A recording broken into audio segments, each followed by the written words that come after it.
Union পরিষদের member থেকে আজকে আমি পার্লামেন্ট মেম্বার। মাননীয় স্পিকার, আপনাকে ধন্যবাদ।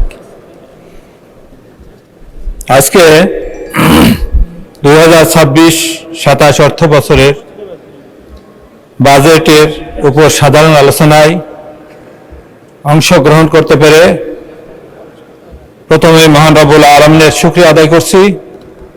সেই সাথে আমার নির্বাচনী এলাকা 76 কুষ্টিয়া 2 মিরপুর ভাড়ামারার জনগণকে আন্তরিক মোবারকবাদ এবং ধন্যবাদ, যারা আমাকে এখানে ভোট দিয়ে পাঠিয়েছেন। মাননীয় স্পিকার, 26-27 অর্থ বছরের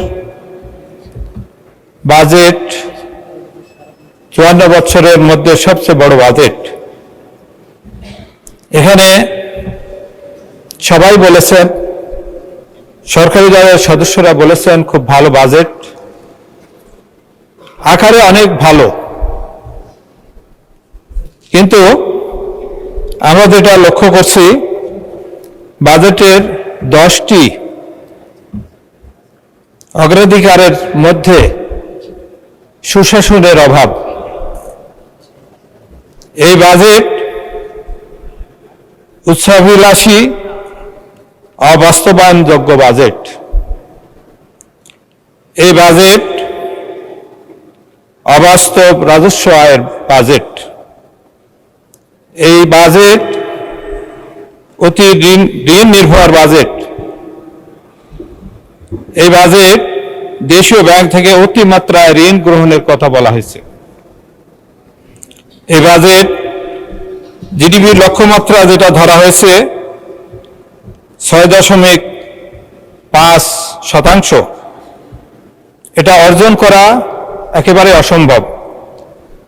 IMF এর মতে প্রবৃদ্ধি হবে মাত্র 4.7%। মাননীয় স্পিকার, এই বাজেটের মধ্যে সবচেয়ে বেশি শিক্ষা খাতে বরাদ্দ রাখা হয়েছে, কিন্তু সেই শিক্ষা খাতে বাজেটের আমার পূর্ববর্তী দুইজন বক্তা বলেছেন 14,000 কোটি টাকার হিসাব মিলানো যায় নাই। এই টাকা কোথায় ব্যয় হবে, কিভাবে ব্যয় হবে, তার সুনির্দিষ্ট কোনো দিক নির্দেশনা আমরা পাই নাই। সাথে সাথে এই কথাটা বলতে চাই, শিক্ষা খাতের এই বাজেটে আমার এলাকায় অনেক স্কুল, কলেজ, মাদ্রাসা, যেখানে ছাত্ররা বসার জায়গা পায় না, যখন বৃষ্টি আসে অয়েল পেপার দিয়ে, পানি কাগজ দিয়ে তার খাতাপত্র এবং তাদের বসার জায়গা রক্ষা করে। এই বাজেটে সেই সমস্ত কতটা বিদ্যালয়, অবকাঠামো ভবন নির্মাণের জন্য কতটা ভবন আমাদের হবে, তার সুনির্দিষ্ট কিছু বলা হয় নাই। মাননীয় স্পিকার, এই বাজেটে স্বাস্থ্য খাতের কথা বলা হয়েছে।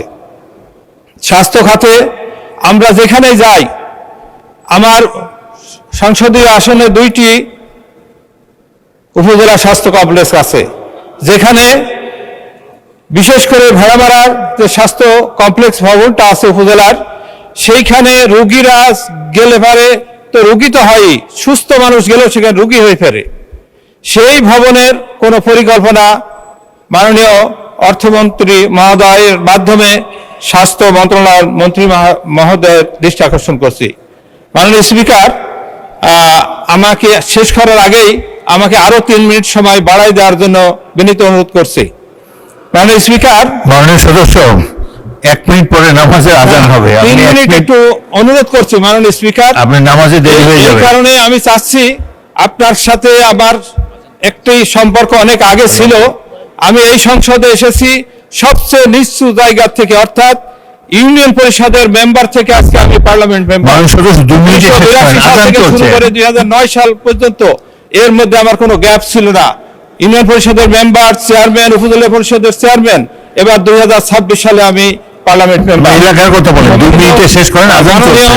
স্পিকার, আপনি আমার এলাকার একটি অত্যন্ত গুরুত্বপূর্ণ, যখন 2001 থেকে 2006 মাননীয় পানি সম্পদ মন্ত্রী ছিলেন, সেই সময় সেই সমস্যার সমাধানটা আপনিই দিয়েছিলেন, যেখানে হাজার হাজার মানুষ প্রতি বছরেই সংঘাতের মাধ্যমে আহত হতো, নিহত হতো, সেটার সমাধান আপনিই দিয়েছিলেন মাননীয় স্পিকার মহোদয়। মাননীয় স্পিকার, আমি বাজেটের উপরে আর কথা বাড়ানো যাচ্ছে না, শুধু এতটুকু বলতে চাই, এই বাজেট বাস্তবায়নের জন্য যে সুশাসন দরকার, যে দুর্নীতি বন্ধ করার দরকার, তার কোনো সুনির্দিষ্ট দিক নির্দেশনা আমরা এই বাজেটে পাই নাই।